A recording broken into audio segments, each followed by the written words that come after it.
नमस्ते। आज मैले यहाँ चाहिँ छोरा बुहारीलाई काठमाडौँ तरकारी पठाइदिनलाई टिप्न लाग्छ है। लौकाहरू कसले मनपर्छ हो लौका हेर्नु है। यहाँ पानी परेर चिनले जाडो गरेको छ। हेर्नु यो छोराको सर्ट लाएको छु। कस्तो छोरा बसाएको छ भाइ यो सर्ट। राम्रो छोरा नभए पनि कपडा लाएर भए पनि चित्त बुझ्नु पर्यो साथीहरू। के गर्ने अब रोज जाडो छ। ताता कपडा धोएर राखिहालेँ। जाडो लाग्यो कि हेर्नु है। बोटेला ज्योति रह्या भाइ त यो झालले धानमा पनि सोध्दैन। हेर्नुहोस् न अहिले छ लौका। यता अब गोपी काटिदिन्छु नि हामी। बन्दाको पनि कत्रा राख्ने ल एउटा मात्र पठाइनु पर्यो। डेली जान्छ बस।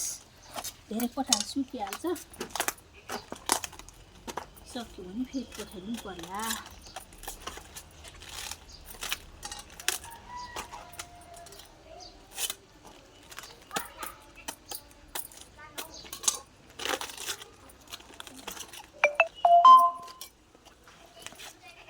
लगभग 3 किलो होला है।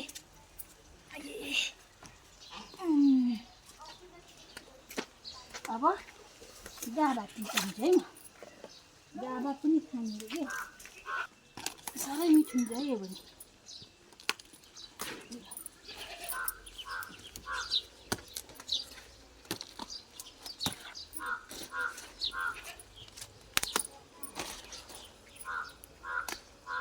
यता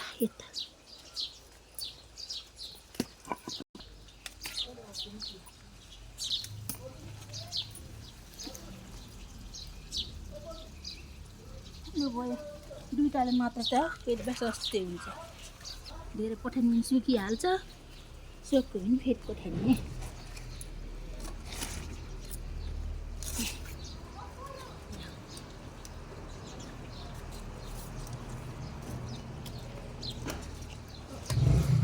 सताइदिनु पर्यो।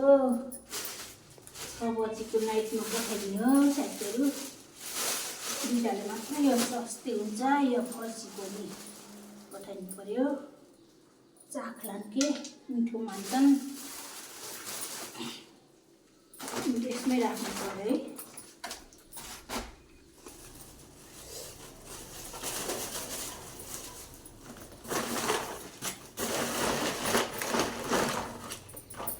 एउटा मात्र पठाइदिनु पर्यो है। खोलिहाल्छ नि त।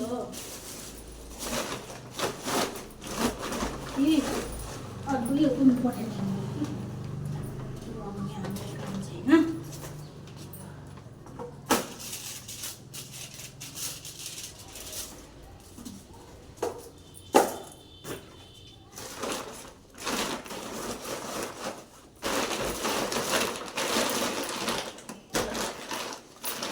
नाम लेख्नु पर्यो नि।